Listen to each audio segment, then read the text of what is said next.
I've been saying since the incident with Trump advisor Kellyanne Conway and NBC News' Chuck Todd that corporate media should just stop interviewing Kellyanne Conway. And over the weekend, CNN did exactly that. They turned down an interview with Kellyanne Conway. We have an image here that I'm going to show you, a tweet from Brian Stelter, who said, per a CNN spokeswoman, in lieu of Mike Pence, the White House offered Kellyanne Conway for an interview, but CNN declined. So, of course, speculation exploded about, well, why did CNN do it? If it's just that they wanted Pence, they were denied access to Pence, and they said, no, we don't want Kellyanne, then that's sort of one thing. If it's because they've come to agree that Kellyanne Conway is such a serial liar that nobody should be giving her airtime, then I actually happen to agree with that. But we don't really know. Kellyanne Conway has deflected, saying CNN has not banned me. They've booked me on other shows during the week. It was some kind of conflict, blah, blah, blah, blah, blah. I maintain that a really good way to push back against Trump's fake news claims about CNN or about whoever is don't interview the spokespeople who just go around spreading nonsense like fabricating the Bowling Green massacre out of thin air. That will anger Trump.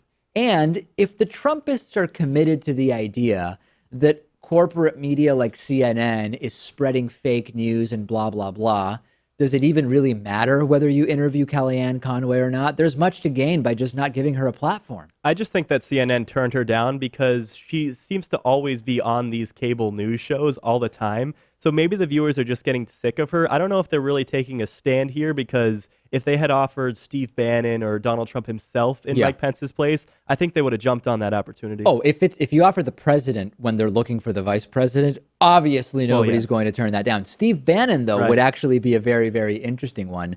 And to be clear, I'm not saying no platform Kellyanne Conway, period. I'm saying as a reaction to the allegations that you were fake news, don't provide a platform for Trump's cronies to lie. And again, this has nothing to do with saying, oh, I think that on principle, people with certain ideas just shouldn't be allowed on.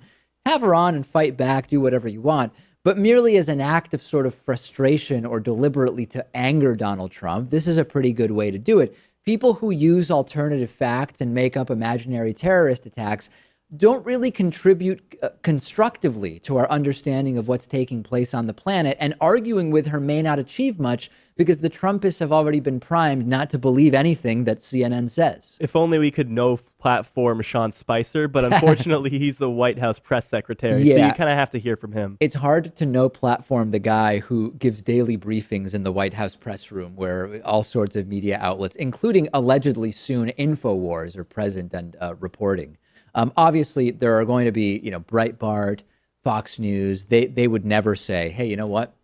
Kellyanne Conway is just a serial liar, that there's really no reason to be interviewing her. They're never going to do it. But if you get called out as fake news by the president, maybe you say, all right, well, your cronies aren't welcome here. They would love to have Kellyanne on as a regular spokesperson, I would say. A correspondent. And there's a movement. This is just a whole crazy thing. There's a movement online of men, I guess it's mostly men, maybe some women, but from what my experience is, it's mostly men, who seem to be quite taken with Kellyanne Conway and her physical appearance. They just seem to think that she is just an amazingly attractive woman, and they seem smitten almost, I would say, by Kellyanne.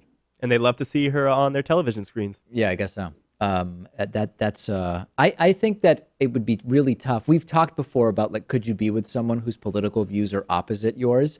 Kellyanne Conway is more than just having different political beliefs. I mean, she is so out there in every way as a political entity that it's hard to imagine anyone being with her romantically unless you're completely committed to what she's talking about on TV. Right, exactly. You have to agree 100%. And it's interesting that Trump would choose her as one of his spokespeople because looks are really important to Donald Trump. We know that. Yeah, well, she could be considered an attractive woman. It's not exactly my thing, but I know that there are people on the internet, people are saying that they are completely taken with her.